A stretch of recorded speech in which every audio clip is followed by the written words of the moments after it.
ನಮಸ್ಕಾರ. ಹಾರ್ದಿಕ್ ಪಾಂಡ್ಯರ ಸ್ಫೋಟಕ ಶತಕದಬ್ಬರಕ್ಕೆ ಬೆಚ್ಚಿ ಬಿದ್ದಿತ್ತು ವಿದರ್ಭ.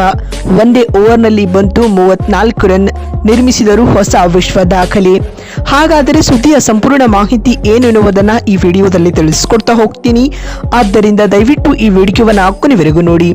ಆದರೆ ಅದಕ್ಕಿಂತಲೂ ಮುನ್ನ ಯಾರನ್ನು ನಮ್ಮ ಚಾನೆಲ್ಗೆ ಸಬ್ಸ್ಕ್ರೈಬ್ ಮಾಡಿಲ್ವೋ ಸೊ ದಯವಿಟ್ಟು ಈ ಕೂಡಲೇ ನಮ್ಮ ಚಾನೆಲ್ಗೊಂದು ಸಬ್ಸ್ಕ್ರೈಬ್ ಮಾಡಿ ಮತ್ತು ವಿಡಿಯೋಗೊಂದು ಲೈಕ್ ಮಾಡೋದು.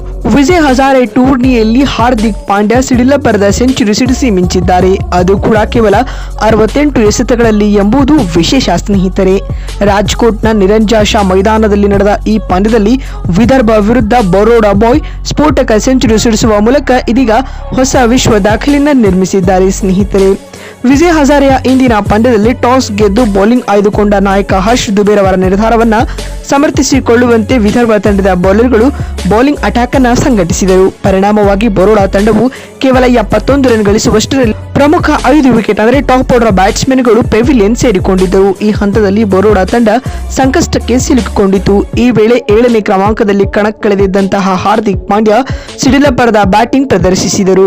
ಮೊದಲಿಗೆ 62 ಎಸೆತಗಳಲ್ಲಿ 66 ರನ್ ಬಾರಿಸಿದ್ದ ಪಾಂಡ್ಯ ಒಂದೇ ಓವರ್ನಲ್ಲಿ 34 ರನ್ ಚೆಚ್ಚಿ ಬಿಸಾಕಿದರು ಸ್ನೇಹಿತರೆ. ಇನ್ಫ್ಯಾಕ್ಟ್ 44 ಎಸೆತಗಳಲ್ಲಿ ಹಾರ್ದಿಕ್ ಪಾಂಡ್ಯ ಅರ್ಧ ಶತಕ ಗಳಿಸಿದರು. ಹಾಫ್ ಸೆಂಚುರಿ ಬಳಿಕ ತಮ್ಮ ಸ್ಫೋಟಕ ಆಟವನ್ನ ಹಾರ್ದಿಕ್ ಪಾಂಡ್ಯ ಪರಿಚಯಿಸಿದರು ಸ್ನೇಹಿತರೆ. ಅದರಲ್ಲಿಯೂ ಪಾರ್ಥ್ ರೆಕಾರ್ಡೆ ಎಸೆದ ಒಂದೇ ಓವರ್ನಲ್ಲಿ ಬ್ಯಾಕ್ ಟು ಬ್ಯಾಕ್ 5 ಸಿಕ್ಸ್ ಸಿಡಿಸುವ ಮೂಲಕ ಪಾಂಡ್ಯ ಕೊನೆ ಎಸೆತದಲ್ಲಿ 4 ಬಾರಿಸಿದರು. ಈ ಮೂಲಕ ಪಾಂಡ್ಯ ಒಂದೇ ಓವರ್ನಲ್ಲಿ 34 ರನ್ ಸಿಡಿಸಿದ ವಿಶೇಷ ಸಾಧನೆಯನ್ನ ಮಾಡಿದ್ದಲ್ಲದೆ ಕೇವಲ 68 ಎಸೆತಗಳಲ್ಲಿ ತಮ್ಮ ಶತಕವನ್ನ ಕೂಡ ಪೂರ್ಣಗೊಳಿಸಿಕೊಂಡರು ಸ್ನೇಹಿತರೆ. ಶತಕದ ಬಳಿಕವೂ ಸ್ಫೋಟಕ ಆಟವನ್ನ ಮುಂದುವರೆಸಿದ ಹಾರ್ದಿಕ್ ಪಾಂಡ್ಯ 92 ಎಸೆತಗಳಲ್ಲಿ 11 ಭರ್ಜರಿ 6 ಹಾಗೂ 8 ಫೋರ್ಗಳೊಂದಿಗೆ 133 ರನ್ಗಳ ಸ್ಫೋಟಕ ಆಟವನ್ನ ಆಡಿದರು.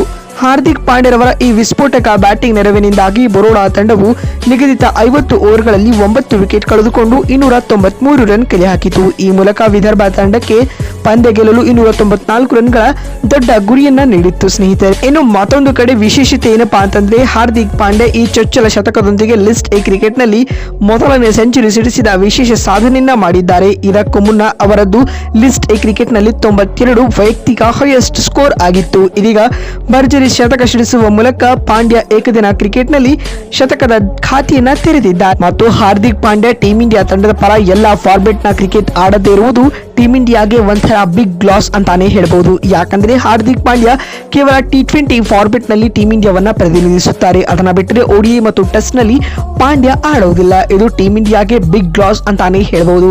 ಇದಕ್ಕೆ ಪ್ರಮುಖ ಕಾರಣ ಅವರ ಫಿಟ್ನೆಸ್ ಆಗಿದ್ರೂ ಕೂಡ ಅವರು ಆದಷ್ಟು ಬೇಗ T20 ಹೊರತುಪಡಿಸಿ ಟೆಸ್ಟ್ ಹಾಗೂ ODI ತಂಡಗಳಲ್ಲಿ ಕಾಣಿಸಿಕೊಳ್ಳಲಿ ಎಂಬುದೇ ನಮ್ಮ ಆಶಯ.